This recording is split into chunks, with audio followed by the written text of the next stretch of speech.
Hello class, welcome to your Thinker Javascript tutorial. Here we will learn how to access content, modify content, program rules and steps, and react to events with JavaScript. However, before I do so, I would like to introduce some primitive data types. Alright, so we have numbers, boolean, strings, symbol, undefined, and null, and they are all primitive, and allow me to provide you some examples. So let's say we have a number, right? And we've put it into a count. The count is currently set to 4.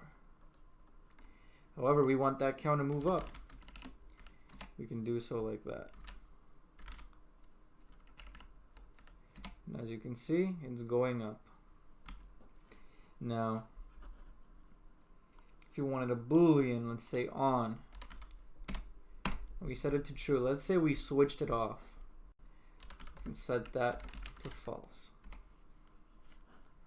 Let's say we want to make a string. Let's say we want to make a name. Let name equal Tom. Now we can access that name as well. Now, if you can tell, I use the command let. When we're creating a variable that we want to be able to change, we use let. So if I wanted to make something else besides count, like let's say let range equals 5. The range is now 5. We could do so. Also, we have other things such as null and undefined.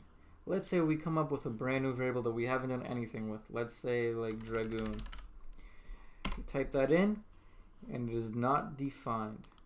Let's say we define that variable, but we set it to something like null.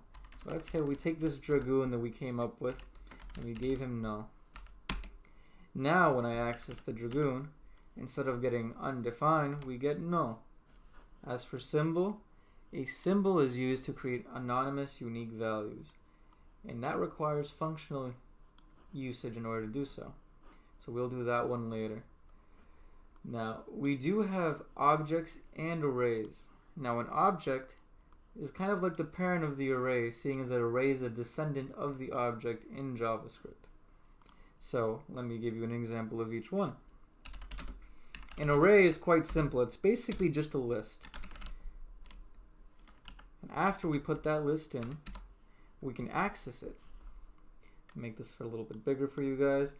We can do so by simply going into the array. As you can tell, you can see the contents of the array, and then putting the index of what we want to access.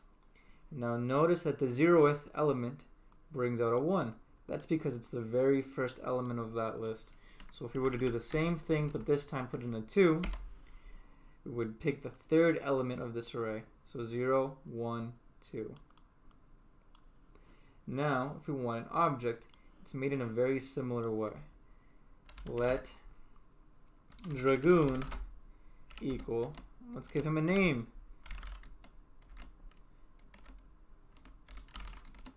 So the dragoon's name is Thomas, and this is a key to this result.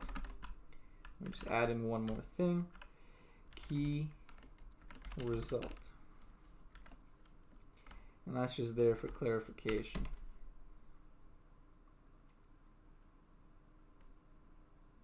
Oops, didn't need to add this little let right there. My apologies, guys. So now we have a dragoon. Now if we want to access this dragoon's key, we would end up getting the result. So now let's grab a key from this dragoon, and that dragoon's key is going to be name, and when we do so, we access Thomas. And that's basically every single fundamental piece that we're really going to need in JavaScript. Thank you guys, and I hope you guys enjoyed the video. Make sure to like and subscribe.